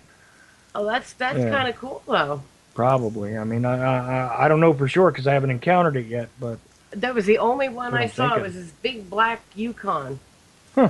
When I was a young kid, I was probably about 7 or 8. I went to visit my stepmother's parents up in Kapuskasing, Ontario, which is like way up north. Mm. And his truck was propane, and it blew my mind, but it was perfectly normal to him. He ran a propane kind of thing up there, but to think that people like Tesla were shunted to the side, and you know whatever sells, whatever is marketed, or whatever lies we're fed is what we stick with. And if we could throw the gasoline powered car out the door and switch to electric, think about how much better off the planet would be. Say goodbye to oil spills, fracking. I don't know, so much transportation of oil across the seas and everything. And why are we Well, doing this? well, that would be great, but the problem is that the oil companies would go out of business, and therefore, people that rely on all their money, it'd be a big giant disaster. It's counterintuitive to living on the planet, and it's about money in the pockets for rich people. More money in the pockets for rich people. Uh, Honestly, I wish we would just dispense with all this crap. Mm. The, we don't need stuff that's killing us. We need stuff that's making our lives better. It just sounds like such a '70s thing to say, doesn't it? Yeah, but maybe, you know what? Maybe we need to go back and take a look at how things were done back in the 60s and 70s. Well, Yeah, that's the thing, is that something that is true at one time doesn't become untrue because time passes. Sometimes our understanding of the truth does change. Hmm. So this is the key, I think. Anyway, we got about 10 minutes left, so I do want to give you a chance to point people at what you're working on now, James. And of course, you're the guy who produced 9/11 The Biggest Lie, which you can easily find on YouTube with just that phrase. Yes, and please watch it if you have not, because it is very informative. There you go. thanks. That movie was made 2 years ago, and I learned so much since then. I put together 7 other movies. Um, they all range from 2.5 hours to an hour. But I've also done 700 episodes. So every day I made an episode tackling one aspect of 9/11 each day Wow. because it's a mountain of stuff. And Hmm. well, this last movie I'm working on is going to be the last one because it's going to be the shit kicker, the one that says everything all in one shot. It's called Biggest Lie 8. Hmm. I'm working on building the towers in 3D and again from the ground up, from the basements up, from the bedrock up, Mm. and I'm showing people every day the work I'm doing, and the towers are getting one tower's getting higher and higher, and it's got everything in it, and I'm going to show where the detonations were, where the mini nukes were, and I don't subscribe to direct energy weapons, except in the case of Building 6, which you know. You can't explain how there's a big circular hole in the roof all the way down to the first floor. Um, and so that I'll give to Judy Wood. But um, this movie is going to cover. I recently discovered something about AE 9/11, 9/11 Truth, and Loose Change. I believe that they are complicit. They're involved. They were established before. And this is a shock to a lot of people. But I have evidence, and it's right in their movie, Loose Change 3 American Coup. They made a massive blunder. They depicted Tower 2 having the wrong core alignment. And I'm going to exploit this to the fullest extent because that's why I say Building 7 has been a distraction. The truth of the matter is there's something incredibly secret about Tower 2. And if you want to learn what it is, I'm going to put it in the movie. Everything else I'm disclosing, full disclosure, but this is one thing I want to keep till the end. Hmm. And after that, I'm available to do other stuff, and definitely would like to work with you on the vaccine thing because people need to know, and you know, it hurts me too. My brother and his wife give their kids vaccines, and I tell them not to, and they just don't listen. Mm. They don't have the reasoning to listen. So, Well, I'd be honored to work with you on that. I think that's a very important subject that needs to be brought to light, and more people need to be aware of exactly what poison it is you're putting into your child and yourself. right. For those who like to go get the flu shot and the pneumonia shot, no, no, no, no, thank you. This is what I do, and you guys do this too. You make radio shows, and you raise a family. You have a life. This is what I do. I love. It's my passion. I love doing it. I put everything I have in it. There's nothing about fame or fortune in it for me. It's all about because I give a shit. I give a Right. Well, we need more people to give a shit, and right. maybe some things will start to change. Let's hope. Here's to hoping. And again, whether you agree or disagree with anything that was presented on this show tonight, it's really kind of irrelevant if we can all just understand that the lies that have bound us to the things that poison us in one way or another are all things we have in common, and we need to remove them from the equation. Yes, we do. Here, here. So there you I go. agree. Well, we got probably about, oh, I don't know, 4 minutes or so before the bumper starts kicking in. So I just wanted to thank you again, James, for being my guest. I'm very thankful you were able to do it this evening. Thanks for having me. And yes, I'd like to speak with you more in detail about the vaccine, whatever I can do to help contribute, I certainly will. I will do research. I will do whatever you ask me to do to make that documentary a success. Sounds good. Great. Anything you want to say to Mr. Easton before we let him go? Well, yeah, a lot of the graphic work and stuff is really interesting in the movie. By the way, it's also visually interesting. Oh, yes. It's It not is. just informative, and James does some pretty cool stuff there. So definitely, it's something that can also keep your attention. It's not just somebody droning on and on and on about something. It is also visually engaging as well. That's good. So no, I just wanted to That's make good. that point that you know. Well, some of them are a little, humdrum. You know, Well, sometimes you get somebody on, you know, YouTube or whatever, and they sit down in front of the camera and they might have some really stellar, fabulous stuff to say, but because it's being presented in like a really bad kind of yeah, the way, the presentation is message not gets lost. true. So the fact that you know that James took the time to do it in this particular fashion and to make it really kind of interesting to watch is also noteworthy. Yes. So, uh, for those who haven't seen it again, 9/11: The Biggest Lie, and James does a lot of different stuff. He talks about a lot of different topics on little radio shows and things now and then. Mhm. And plus, you know, who knows? You may actually see a project with him and I soon. Yes. Right. That's right. So as soon as that hits, you know, the interwebs, The Ochelli household is very busy. we will let you know about that as well. Also, you can find James on Facebook and stuff if you want to talk to him. I know you were kind of teetering back and forth between getting out of the federal book and all that, but good thing you're still kind of available and out there. Do you have a Twitter account? There's a 9/11 The Biggest Life Twitter account, but I don't know anything about it. Someone else set it up for me, and I hate Twitter. You know, I do too, but I recently finally like, you know, got into it a little bit. Okay. So, you know, there is an Ochelli Effect Twitter now. You And have a lot of followers too. not really. Yes, you do There's too. I was like, hot damn, look at that! Only after a week. it's like Woohoo! about 200 people or something. It's not that big, I have 12. but Awesome. Yay me!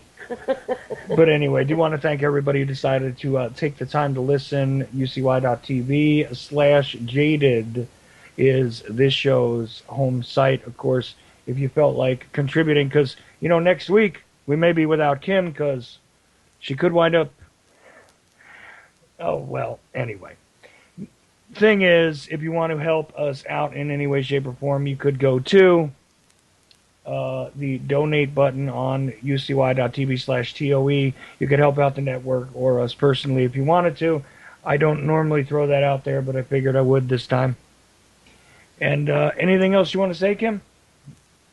Well, again, thank you, James. I really enjoy your work.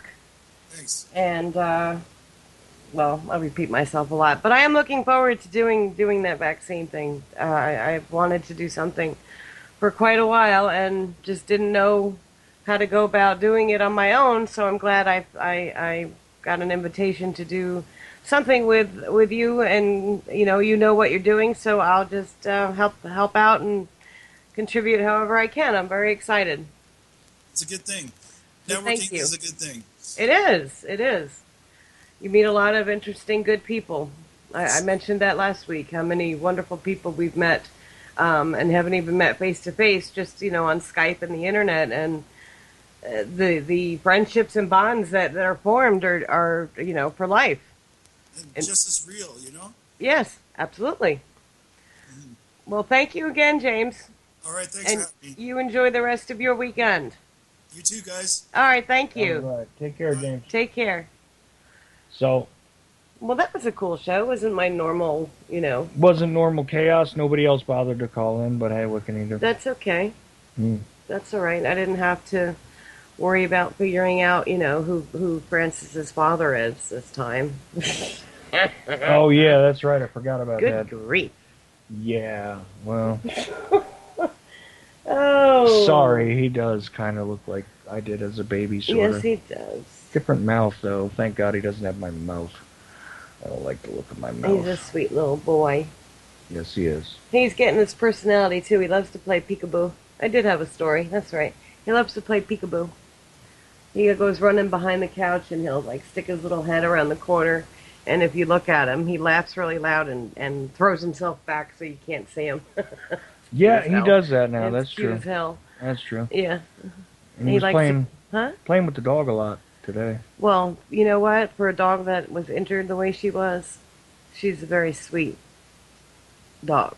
She didn't get snippy, snappy, nothing No, she's at all. good-natured dog. Yes. Dumb as hell, but good-natured dog. But she's a good girl. Hmm. And she's just about well. And it's been 3 weeks and she's almost 100% better. There you go. So that makes, Mama Wolf very happy. Yeah. So we got 2 minutes left or so?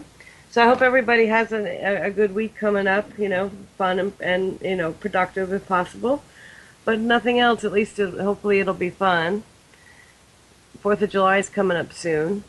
Yeah, pretty Father's soon. Day is coming up soon. Father's Day is actually the first day of summer. Is that right? It's a summer solstice. I know Yes. Freedom Fest will be coming up soon, too, for UCY listeners. I will not be making it to that one. You never know. No, I won't be able to. All right, fine. Chuck won't be there. Funds are not going to allow it. It's that simple. So, Oh, you know what? Well, everybody knows I take care of our neighbor.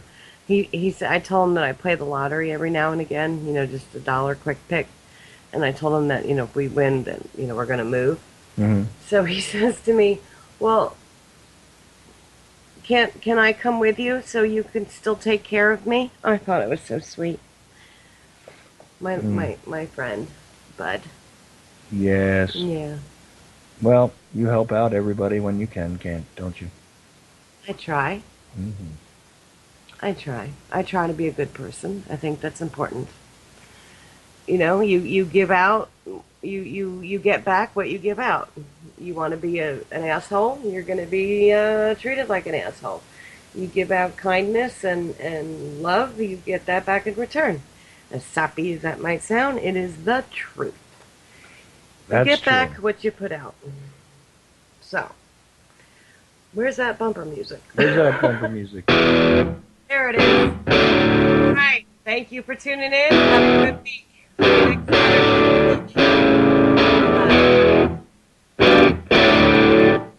Be yourself.